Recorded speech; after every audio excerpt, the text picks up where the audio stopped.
Rakesh Handoo, Jammu Kashmir national united front का spokesperson अभी बोल रहा हूँ। ये पार्टी हमने 2008 में इलेक्शन कमीशन ऑफ इंडिया में रजिस्टर कराई थी और 2008 के इलेक्शन में हमारे यहाँ से 17 कैंडिडेट इलेक्शन में उठे थे, अलग अलग डिस्ट्रिक्ट से, अलग अलग एरिया से जहाँ से वो बिलोंग करते हैं। और उनमें से मैं भी एक कैंडिडेट था और मैंने हजरतबल कॉन्स्टिट्यूंसी जो कि जहाँ पे रहनावाली पड़ता है, जहाँ से मैं पैदा हुआ हूँ, जहाँ पे मैं रहा हूँ माइग्रेशन से पहले, वहाँ से भी मैंने इलेक्शन लड़ा था डॉक्टर फारूकुल्लाह के अगेंस्ट। मैं अभी श्रीनगर पर्पजली आया हूँ क्योंकि हमारे यहाँ पे जो माइग्रेंट एम्प्लॉयज़ रह रहे हैं, तो मैं अभी काफ़ी कैंप्स में गया, लोगों से इंटरेक्ट किया, तो मैंने देखा कि वो लोग काफ़ी परेशान हैं। जहाँ जहाँ माइग्रेंट्स रह रहे हैं, दे आर नॉट कम्फर्टेबल, एक एक रूम के लिए तरस रहे हैं। कुछ लोग एक एक रूम में 4-4 2 फैमिलीज रह रही हैं। तो इससे पहले कि मैं आगे बोलूँ, मैं माननीय प्रधानमंत्री जी और लेफ्टिनेंट गवर्नर श्री मनोज सिन्हा जी का हार्दिक अभिनंदन करता हूँ, थैंक यू बोलता हूँ कि उन्होंने अभी अनाउंसमेंट की है कि यहाँ पे 5 डिस्ट्रिक्ट्स में जो कश्मीरी एम्प्लॉयज़ है यहाँ पे, उनके लिए क्वार्टर्स बनाए जाएंगे।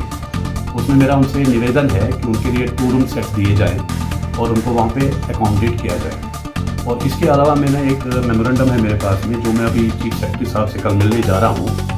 तो हमारे कुछ एम्प्लॉयज़ हैं जो काफ़ी सारे परेशान हैं, जो यहाँ पे SO 194 में उनको जो सेकंड क्लास ट्रीटमेंट यहाँ पे दिया जा रहा है, उसके बारे में उन्होंने अभी माननीय गवर्नर साहब से भी मिले थे, डेलीगेशन मिली थी। तो मैं उनके सपोर्ट के लिए यहाँ पे आया हूँ कि हम भी अपनी तरफ से, अपनी पार्टी की तरफ से उनका पक्ष रखें। ये जो SO 194 है, उसमें जो उनको बेनिफिट्स देने चाहिए वो नहीं है।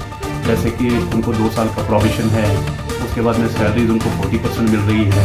तो उनके साथ में ये सेकंड क्लास ट्रीटमेंट क्यों मिल रहा है? क्योंकि अगर वो लोग यहाँ पे आ रहे हैं कि they are ray of hope for 7 lakh Kashmiri pandits to return back to their roots, तो अगर वो कंफर्टेबल नहीं है, how to government of India expect that 7 lakh Kashmiri pandits वापस कश्मीर आएंगे, बसेंगे? उसके अलावा मेरा एक और जो मैं रिप्रेजेंटेशन देने जा रहा हूँ कि चलो ये एक बहुत बड़ा वेलकम स्टेप है, लेकिन ये तो गवर्नमेंट एम्प्लॉयज़ के लिए है। गवर्नमेंट एम्प्लॉयज़ तो मान लीजिए 4000 है, 5000 है, 6000 है, वो आएंगे धीरे धीरे करके यहाँ पे, या कुछ लोग आए भी हैं। बाकी जो 7 लाख कश्मीरी विस्थापित यहाँ से अपना वतन छोड़ के गए हैं 31 साल पहले, उनके लिए गवर्नमेंट ऑफ इंडिया ने क्या सोचा है? वो कहाँ जाएंगे, वो कहाँ रहेंगे? उनके लिए भी मैं माननीय प्रधानमंत्री जी से और गवर्नर साहब से रिक्वेस्ट करता हूँ, उनके लिए भी कोई प्रपोजल ऐसा दिया जाए कि ताकि वापस गवर्नमेंट एम्प्लॉयज़ के अलावा जो लोग हैं वो अपने वतन को कैसे लौटें, उनके लिए क्या रिहेबिलिटेशन पॉलिसी है, वो कहाँ रहेंगे।